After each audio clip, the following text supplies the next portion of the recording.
পাকিস্তান যুক্তরাষ্ট্রের ম্যাচ যাবে সুপার ওভারে। সেই ম্যাচে আবার পাকিস্তানকে হারিয়ে রূপকথার জন্ম দেবে যুক্তরাষ্ট্র। কে জানতো যুক্তরাষ্ট্রের ডালাসের গ্র্যান্ড প্রেইরি স্টেডিয়ামে টি-20 বিশ্বকাপের মঞ্চে এমন নাটকীয় ক্রিকেটের প্রদর্শনী হবে। টানা চমক জাগানো পারফরমেন্সের পর এবারে টি-20 বিশ্বকাপে প্রথম অঘটনের জন্ম দিল যুক্তরাষ্ট্র। 12 বলে যুক্তরাষ্ট্রের প্রয়োজন ছিল 21 রান। 19তম ওভারে আক্রমণে এসে মোহাম্মদ আমির দিলেন মাত্র 6 রান। ফলে অনেকটাই সহজ হয়ে গেল হারিস রৌফের কাজ। কিন্তু শেষ ওভারের প্রথম 3 বলে 3 রান দেওয়া রৌফ ভুল করলেন ইয়র্কার দিতে গিয়ে। 4 ছক্কার 2 বাউন্ডারিতে যুক্তরাষ্ট্র সমতায় টেনে ফেলে।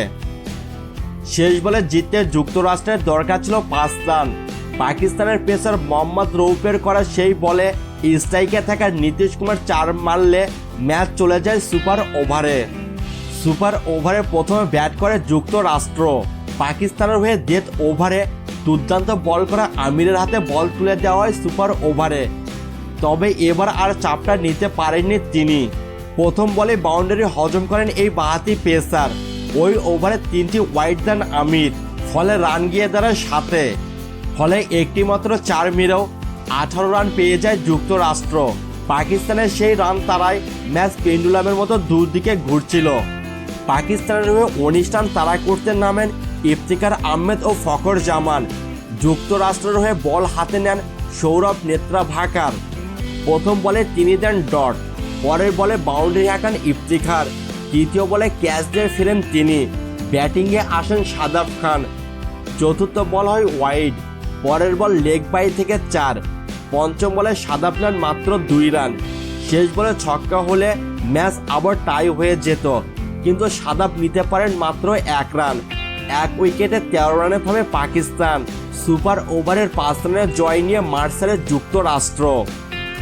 এর আগে ডালাসের গ্র্যান্ড প্রেইরি স্টেডিয়ামে নিজেদের প্রথম ম্যাচের টস ভাগ্য পাশে ছিল না পাকিস্তানের, যে কারণে বাধ্য হয়ে তাদের আগে ব্যাট করতে হয়। বাবর আজম ও শাদাব খান ছাড়া বলতে গেলে বাকি ব্যাটাররা সংগ্রাম করেছেন। তবুও এই দুয়ের কল্যাণে নির্ধারিত ওভার শেষে লড়াকু পুঁজি করে পাক বাহিনী। তবে সেই পুঁজিও যথেষ্ট ছিল না, তা প্রমাণ করেছেন আমেরিকার অধিনায়ক মোনাক প্যাটেল ও অ্যান্দ্রিস গুজ।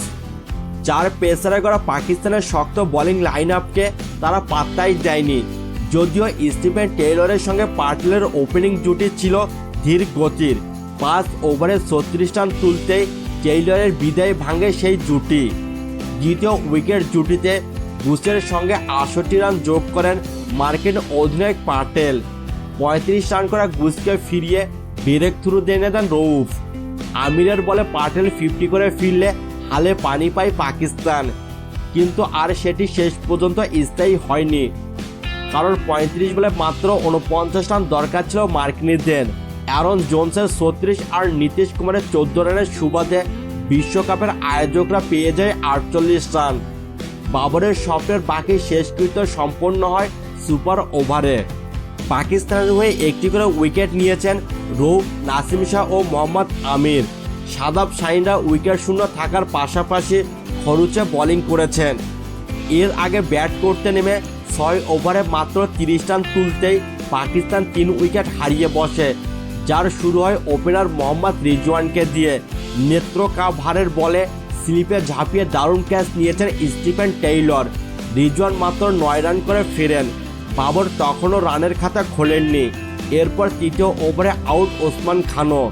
3 রানে তাকে ফিরিয়ে উল্লাসে মাতেন নসরুল কেনজিগে। ফখর জামানকে ফিরিয়ে সেই আনন্দ দ্বিগুণ করেন কেনজিগে। ছক্কা হাঁকিয়ে ফখর বিপর্যয় সামলানোর ইঙ্গিত দিলেও থামেন মাত্র 11 রান করে। পাকিস্তানের ইনিংস মেরামতের পুঁজি আসে চতুর্থ উইকেট জুটিতে। বাবর শাদাব মিলে 72 রানের জুটি করেন। বাবরের ধীরগতি ইনিংসের পাশে বিপরীত মুখে ঝড় তোলেন শাদাব। 7 করে ফেরার আগে 25 বলে 1টি 4 ও 3টি ছক্কায় 40 রান করেন শাদাব। পরপর 2 বলে 2 উইকেট নিয়ে হ্যাটট্রিকের স্বপ্ন দেখতে শুরু করেছিলেন এই বাঁহাতি স্পিনার। শাদাবের বিদায়ের পর ক্রিজে এসে কেনজিগের বলে এলবিডব্লিউ আজম খান, তিনিও রানের খাতা খুলতে পারেননি। রিভিউ নিয়েও সফল হননি সাম্প্রতিক সময়ে নানা কারণে সমালোচিত এই ব্যাটার 50 পূর্ণ করার আগে বিদায় ঘটে পাক অধিনায়ক বাবরের। 43 বলে 3টি 4 ও 2টি ছক্কায় 44 রান করেন তিনি। এছাড়া শেষ দিকে পাকিস্তানকে চ্যালেঞ্জিং পুঁজি এনে দিয়েছেন শাহিন আফ্রিদি। এই টেলেন্ডার 16 বলে 23 ও ইফতিকার আহমেদ 14 বলে 18 রান করেন। তাতে 120 থেকে 130 সংখ্যায় থাকা পাকিস্তান 150 পেরোয়।